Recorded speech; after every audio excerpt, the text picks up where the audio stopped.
zai zaɓi guda ɗaya ya buɗe warware ya ga abin da aka rubuta sannan ya faɗa mana da ƙarfi.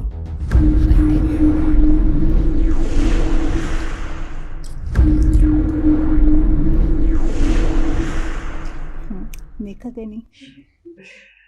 An dai ce zan zana mana mota mai kyau. Ke kuma fa? An ce zana kek da donuts. To madalla, gashi nan dai a zana mana shi yayi kyau sosai cikin minti ɗaya rak za mu sa alam sannan masu kallo za su yi muku voting idan kun gama. To kun shirya? Kun shirya.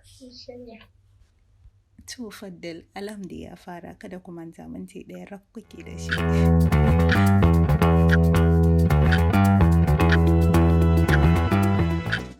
Dr. Aisha yanzu kina final ya ɗanki ne ko semi-final? A'a, ba dare da farawa. To Allah ya bada sa'a. Malam alƙali yaushe za ka kammala masters ɗinka?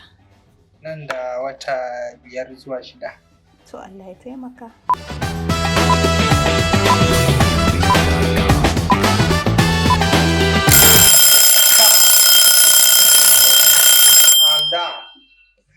Okay, rubuta suna na kan ko?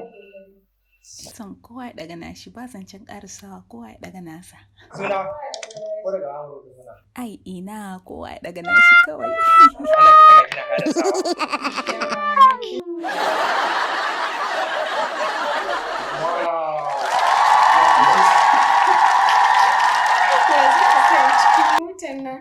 Su masu kalo kamar yadda kuke gani ga abin da bakinmu suka zana mana bari mu matsa kusan mu gani. Malam alƙali menene wannan ka zana mana? Babbar mota. Shin ko za ka yi ma masu kallo bayanin abin da ka zana? Wannan gaban motar ne, wannan ne wuta. Wannan kuma ina kalan jin namu na dani. Wannan bayan mota ina ana sa kaya da baya. Ya fito ga kayan sa. To madalla. Amma me ke faruwa ta ina za a shiga motar? Lokaci ne ya kama ni, shi yasa ban gama ba. To masu kallo kamar yadda kuke gani ga mutum da malamin alƙali ya zana mana. Bari mu garzaya mu ga abin da Dr. Aisha ta zana mana. Dr. Aisha menene wannan gashi nan sun sha sprinkles masha Allah.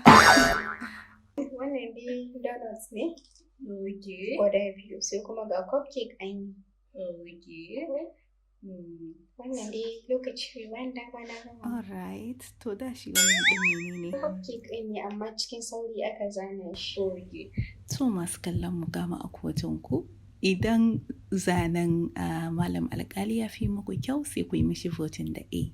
Idan kuma zanen Dr. Aisha ya fi muku kyau sai ku yi mata votin da B. Domin su samu galabar lashe wannan zaɓe a tura musu da saƙonsu a ƙarshen mako. To baƙinmu shin kuna da wani magana ko wani bayani ko wani kira da za ku yi ma 'yan kallo domin su yi muku voting?